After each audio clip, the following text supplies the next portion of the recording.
The value of time and the value of money. एक गांव में एक गरीब आदमी रहता था। उसके घर में उसकी पत्नी और उसकी एक बेटी और एक छोटा बेटा था। उसकी पत्नी दूसरों के घर में काम करके अपने परिवार का खर्च चलाती थी।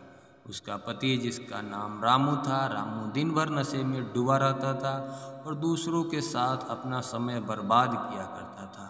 कहीं इधर ताश के पत्ते खेलता दिखता था तो कहीं उधर लोगों के दरवाजे पर बैठकर गपशप मारा करता था। अपने परिवार का ख्याल उसे बिल्कुल नहीं था। उसके माता पिता ने उसकी शादी कराकर गलती कर दी थी। बेचारी उसकी पत्नी दिन रात काम कर कर अपने बच्चों का पेट पालती थी। यदि उसकी पत्नी एक भी दिन काम पर न जाए तो उसके बच्चे भूखे रह जाते थे। इसीलिए उसकी पत्नी प्रत्येक दिन दूसरों के वहाँ काम करती थी। लेकिन रामू को इन सब बातों से कोई फर्क नहीं पड़ता था। उसे बस अपना समय बर्बाद करके हंसी मजाक और पत्ते खेलने में बहुत मज़ा आता था।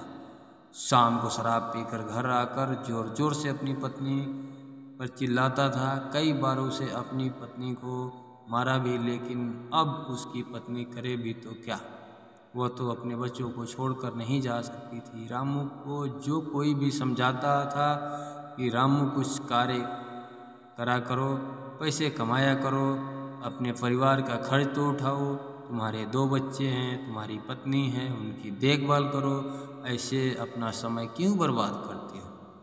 रामू उसके ऊपर बिगड़ जाता था और कहता, तुम में इससे लेना देना क्या, मैं कुछ भी करूं, यह मेरा जीवन है, मैं तुम्हारे घर में खाता हूं क्या। इसके कारण कोई भी गांव का सदस्य इससे इस विषय में बात नहीं करता था। वह सुबह खाकर निकल जाता और रात को शराब पीकर आता और अपनी बीवी के ऊपर गुस्सा करता था। ऐसा ही कुछ दिनों तक चलता रहा। कुछ दिनों बाद संसार में एक ऐसी बीमारी ने जन्म लिया जो मानव जाति के लिए अत्यधिक खतरनाक थी। चारों तरफ उस बीमारी का कहर था। आप सब जानते होंगे, मैं कोरोना वायरस की बात कर रहा हूँ। जब सरकार द्वारा लॉकडाउन लगा दिया गया था तब चारों तरफ लोगों का एक दूसरे के वहाँ आना जाना बंद हो गया था। सारे कार्य, सारी फैक्ट्रियाँ, सारी गाड़ियाँ इत्यादि बंद हो गए थे। अब रामू का परिवार भूखा मरने लगा था, क्योंकि उसकी पत्नी जो रोज़ कमाने जाती थी वह अब किसी के घर इसी कारण नहीं जा पाती थी कि कहीं इस बीमारी की वजह से मैं न हो जाऊं। लोग उसे अब काम पर बुलाना बंद कर दिए थे। उसके परिवार में अनाज का एक दाना भी नहीं बचा था और ना उसके घर में कुछ पैसे थे। अब वह क्या करता। उसका छोटा बेटा भी बीमार हो गया था। उसके बच्चे की तबीयत ज़्यादा खराब हो गई थी। तब रामू को समझ आया कि अपने परिवार को ध्यान देना चाहिए। उसने बच्चे को अस्पताल ले जाने का सोचा, परंतु उसके पास पैसे नहीं थे। उसने गांव वालों से पैसे मांगने गया। गांव वालों ने कहा, पहले कहने पर तो हम लोगों को ही जली कटी सुना देते थे, अब इस लॉकडाउन में हमारे पास कहाँ से पैसा आए, यही कहकर वो लौटा देते थे। रामू अत्यधिक परेशान था। अब करे तो भी क्या करे, वह चाह कर भी कुछ नहीं कर सकता था। एक पूरा दिन बीत गया। उसके बेटे की तबीयत और भी ज़्यादा खराब हो गई। तभी किसी तरह उसकी पत्नी ने जहाँ काम करती थी वहाँ से कुछ पैसे जुटा कर लाई और अब रामू अपने बच्चे को हॉस्पिटल ले जाने की तैयारी की। रामू अपने बच्चे को लेकर गांव के बाहर एक अस्पताल में पहुंचा।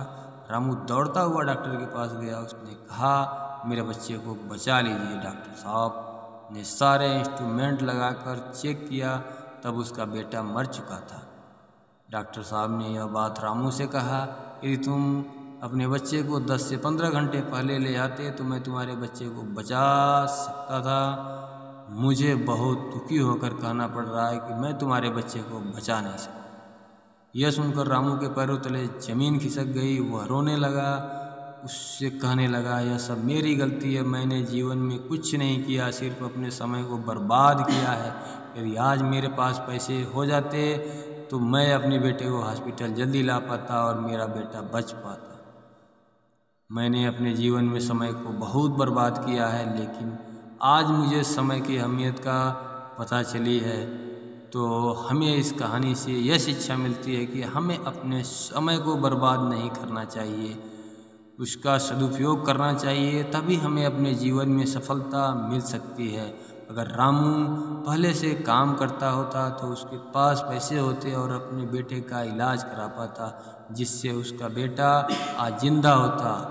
साथियों, हमें हमेशा समय का सदुपयोग करना चाहिए, समय का कद्र करना चाहिए, समय की वैल्यू करना चाहिए। जी हाँ फ्रेंड्स, समय बहुत कीमती होता है, समय बहुत मूल्यवान होता है। एक बार जो समय निकल जाता है वो कभी लाइफ में वापस नहीं आ सकता।